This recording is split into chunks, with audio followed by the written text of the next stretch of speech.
This is Elizabeth Clare Brewington, and Philip is no stranger to the Brightside stage.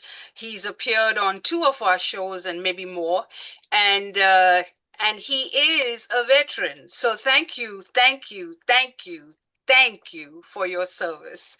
You're We welcome. have been awarded by the North Carolina Veterans Business Association.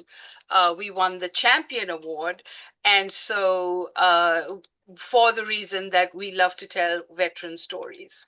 Uh, Mm.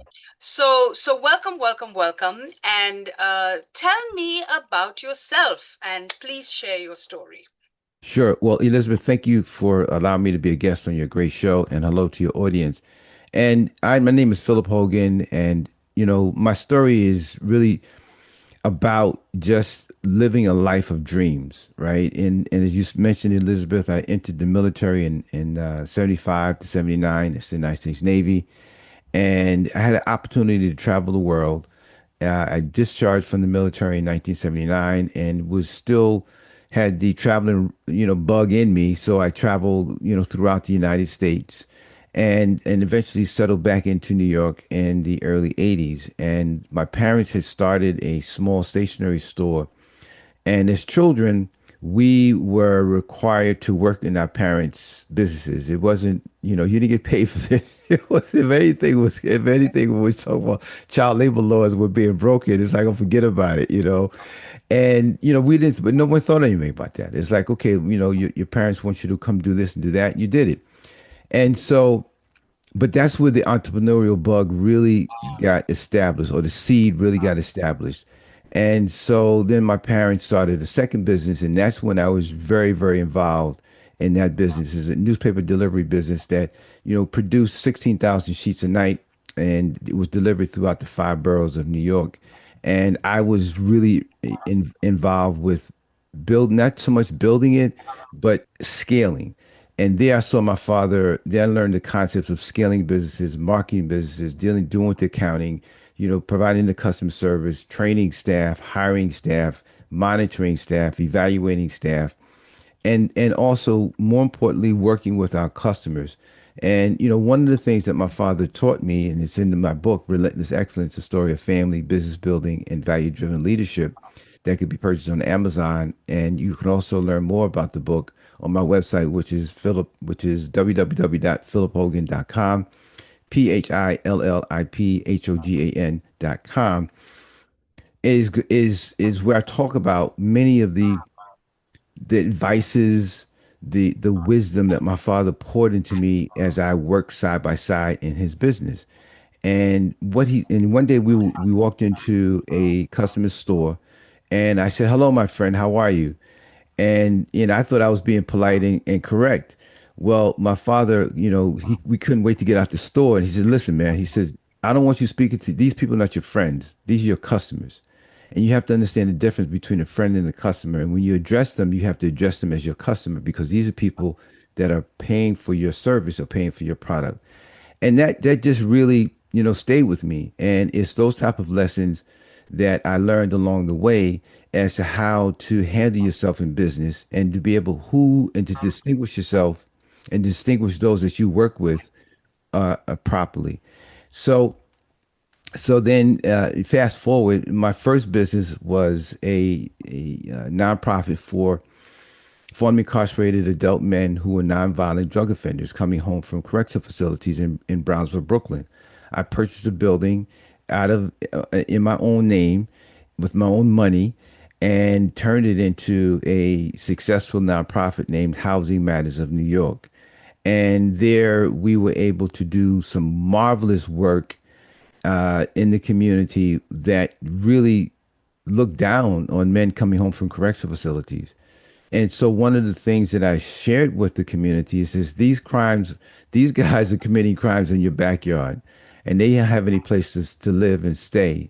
So if you don't, I didn't want to Yeah, threaten them, but if we don't, yeah, if you don't help, then they're going to come back and commit crimes in your front yard. yeah. So I am offering you an opportunity here to partner with me to help, and they did. And so for 5 years, the program was successful, and but I got burned out. I just did a lot of things, and just really trying to beat the drum to a community and a borough, which is Brooklyn, for services that they all knew was needed, but no one was really as aware of the issue as I was. Yeah. So we we closed down the program, and then I took a break, and we relocated to Atlanta, Georgia, and and while in Atlanta, I started Signing Services of America, which is my second business, and that was established in 2016. And here's really where the book talks about, it's a tie-in to all of the things that I've accomplished by working with my father in my first business. And we, in the 10 years that we've been in business, we've really achieved some wonderful milestones. And the biggest milestone is the book, Relentless Excellence. And it's a legacy. It's a blueprint of how I've been able to turn lemons into lemonade, how I've been able to make, how I've been able to turn some of the setbacks in my life and converted those into successes, and how I've been able to inspire others to want to work with me and be a part of my vision because of the early lessons that I learned from my father working side by side in their businesses. Wow. So congratulations. That sounds like a Thank big you.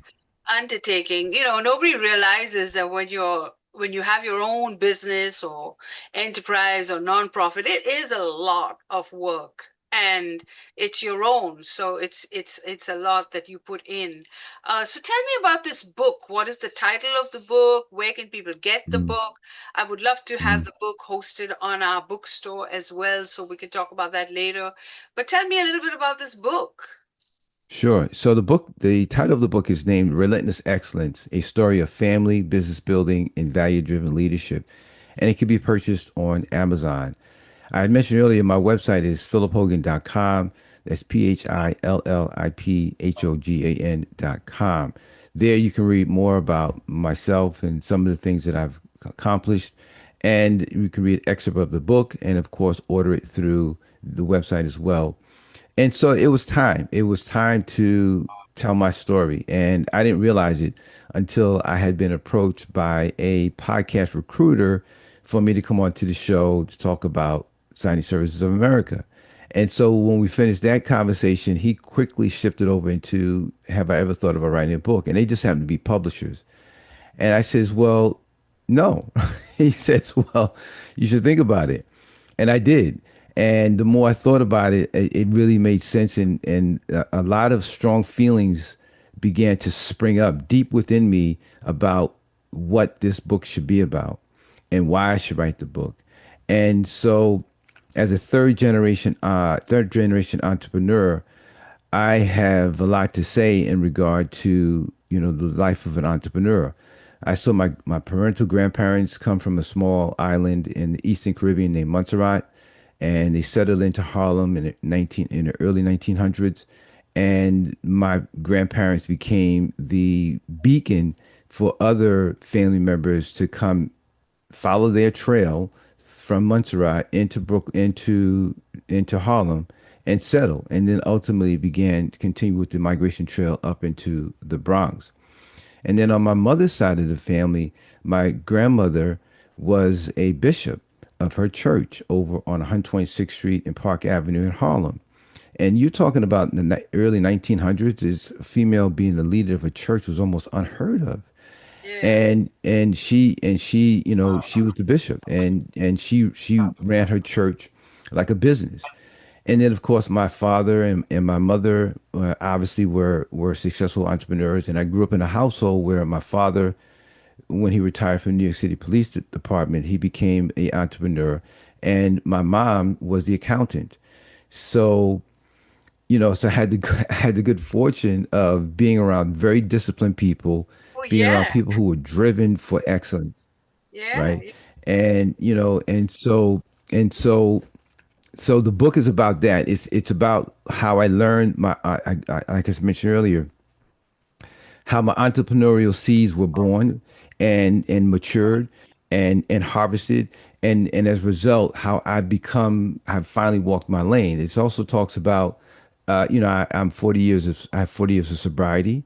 It also My book also mentions that I am a prostate cancer survivor, and my book also mentions the number of other mistakes that I've made as being an entrepreneur, and how I have used each one of those moments in my life as a turning point, as an inspiration to do better, to not repeat, to overcome, and keep pushing forward.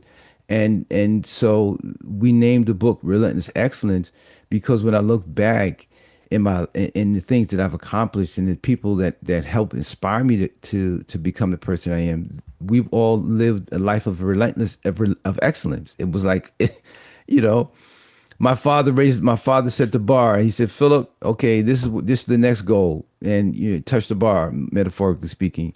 And then when I touched the bar, he says, okay, we'll raise another 12 inches, and here's another goal. And the message that I'm sending to people is that never be satisfied with the shortcomings that life has to offer you, right? Be willing to look at those shortcomings and say, what else is in me that I can use to push to the next level.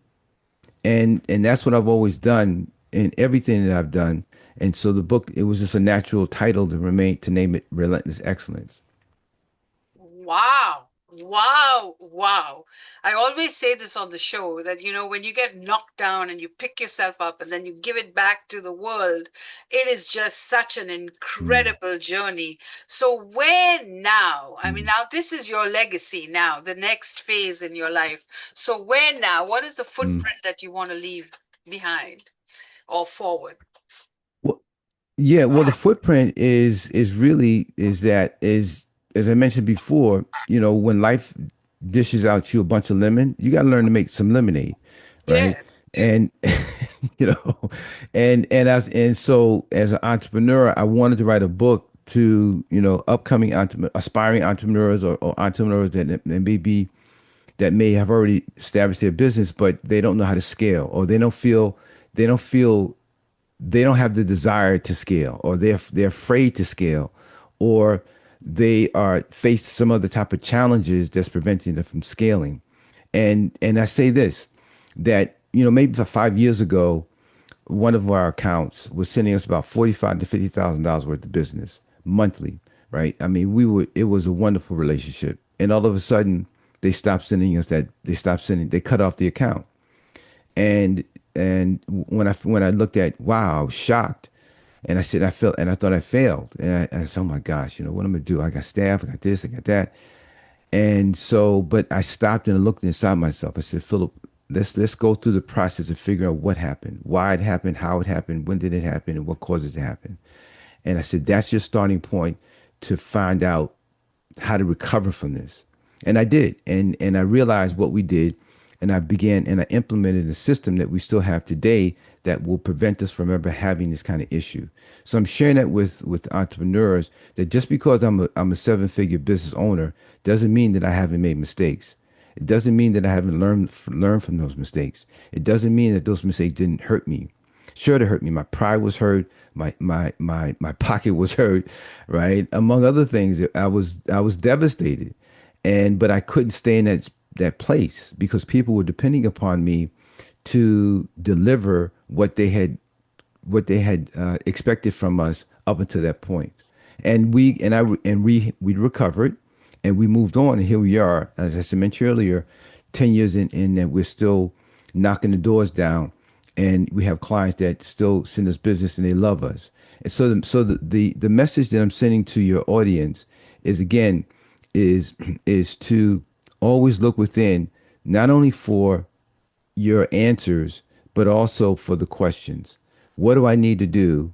And when you ask that question, be silent and listen for the answer, because the answer is deep within you. And when you hear the answer, then you begin to ask yourself, put it all together, say, I have the question, I have the answer. I'm working on the solution to getting out of the situation that I'm in, whatever that situation is. Fantastic. Wow. So there you have it. You've been discovered on Discover Brightside, and we are looking forward to having more of you. And thank you so much for your service, and we look forward to learning more about the book as well. So thank you so much. You're Thank you for watching having me. Discover Bright Side, and if you served in the Navy or anywhere, write Philip a comment. Go connect with him on social media and get to know him, get his book, support him. That's what we do at Brightside. Write a review. So there's tons of ways that you can support this channel. And write us a comment. Tell us what you think about the interview. Did you learn something new? We'd love to hear from you, and don't forget to hit the subscribe button. Thank you for watching Discover Brightside.